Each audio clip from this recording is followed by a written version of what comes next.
And joining me now is Denise Gitsham, a NewsNation political contributor, as well as a Republican strategist and former aide to President George W. Bush. Denise, always great to have you on the program on the weekends. We love having you here.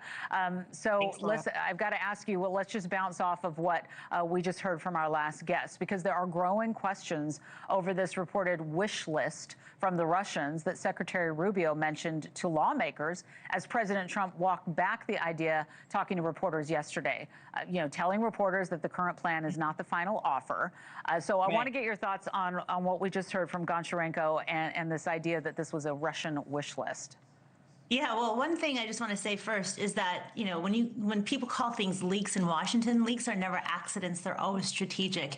So somebody leaked this plan to help establish a foundation for diplomatic engagement, right? They set the tone for what the framework would be that was put forth, and they're forcing everyone to come around that framework to respond to it. So that is something, again, that wasn't accidental. It's something that was intentional. I'm certain of it. And even though I don't have any sources confirming that, that's just how Washington works. And the framework is tough. I mean, it does look like a surrender plan, like Mitch McConnell said, and it may be a Pyrrhic victory, but at the end of the day, we still have to have a plan that allows Ukraine to keep its statehood, and it stops Russia's offensive operations and allows NATO to avoid direct war with Russia.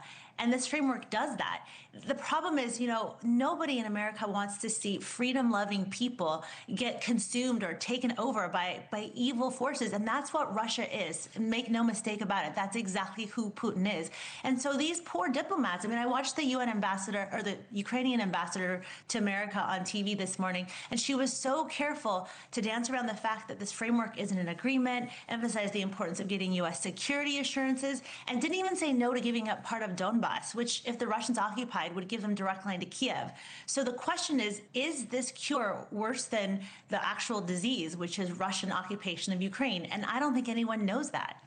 Yeah, it's a tough one. And you heard Goncharenko talk about, whatever the terms are. They just want peace. They've got to get to that bottom line. Right. They're tired. Yeah, they are tired, and we're watching. This was Marco Rubio just a few minutes ago, and he's in Geneva, and we're keeping our cameras there, and we'll break in if we get any more news out of this today. He said he was going to come back to the microphones later. This morning, also, Democratic Texas Congresswoman Julie Johnson, who sits on the House Foreign Affairs Committee, spoke with The Hill Sunday about the potential of a forced vote to impose sanctions on Russia amid this growing tension around the war. Here's what she had to say about whether or not she would sign on. I think it's an issue of key national importance to the American people. And if the discharge petition in the language is right, then I would certainly consider signing on to it. Okay, so if that vote goes through, how do you think it will impact the peace talks? Well, obviously, it won't be great if Russia's the aggressor and nobody can stop Russia, and then suddenly there's American sanctions on Russia. Now, first of all of these the sanction talk is tough talk, and I think it's more political than anything else. Because if sanctions would have worked, then Russia wouldn't be in Ukraine. We have done everything. We have sanctioned Russia to the nines. Nothing has ever worked in sanctioning Russia because they are almost fully independent of anything that they need from America. And so this talk is just a lot of political positioning that makes diplomacy a lot more difficult. And however you may feel about Putin, you have to realize that we need him at the table because he's the one initiating the aggression. So if we just go after him with some false promises to an American, desire to see revenge, somehow inflicted, some kind of horrible consequences inflicted on Putin, it's actually going to hurt and cause the opposite impact on any efforts to bring peace to the region and help the Ukrainians. So I don't really understand the logic, because if that had worked, it would already be over. If sanctions worked, we would not be in a position where we are today. Again, we are keeping our eyes on Geneva right now. We'll break in when we get any more news from there. Also in the spotlight, Denise, I have been wanting to talk to you about this. The spotlight on Capitol Hill is Congresswoman Marjorie Taylor Greene's surprising resignation after her fallout with President Trump. Huge headline overnight, Friday into Saturday. She released a lengthy tweet this morning denying claims that she is contemplating running for president in 2028, saying that, quote, "If you fell for those headlines, you're being lulled into psychosis by the political industrial complex." So first, let's talk about the resignation and what you make of this rumor, I guess, that's going around. Well, I have been dying to talk to you about this as well, Laura, because I have never been a fan of Marjorie Taylor Greene's rhetoric. More, not so much her politics, but really just the way she engaged in politics. And I was so impressed with her self-reflection and humility when she apologized for the role she's played in dividing Americans further. But I'm now impressed with her honesty because she's saying a lot of the quiet part out loud.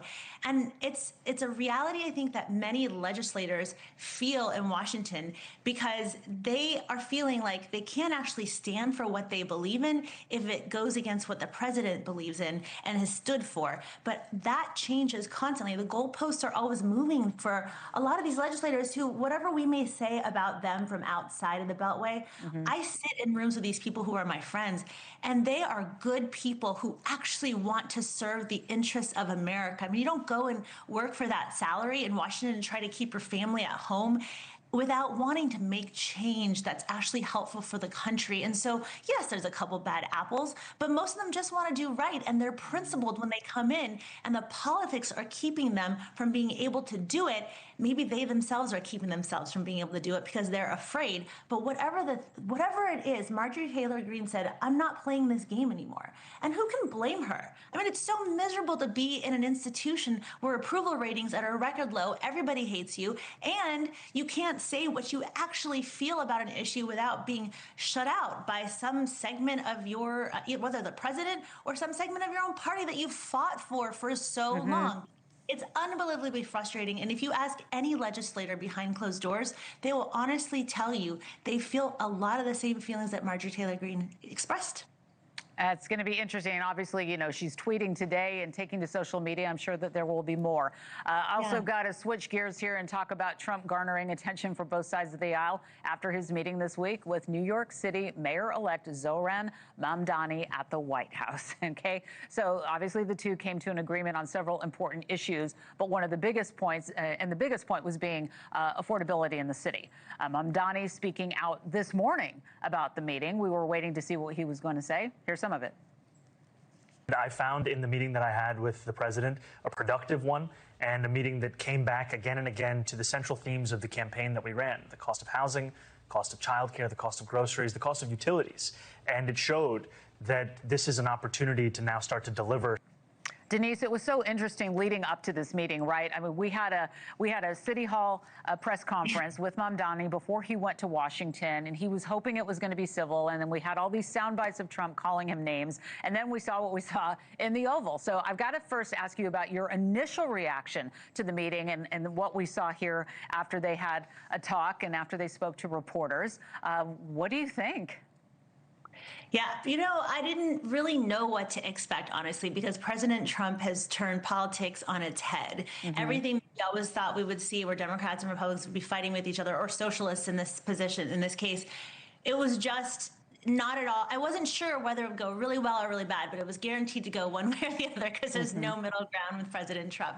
I think what this was is a classic example of game respecting game. President Trump loves winners. Mamdani came out of left field to win this race for the city that he loves, right? President Trump loves. And President Trump has always been a pragmatist. He's not a principled ideologue. I mean, he said it himself. I don't care about affiliations or parties or anything else. I mean, how much clearer could he be?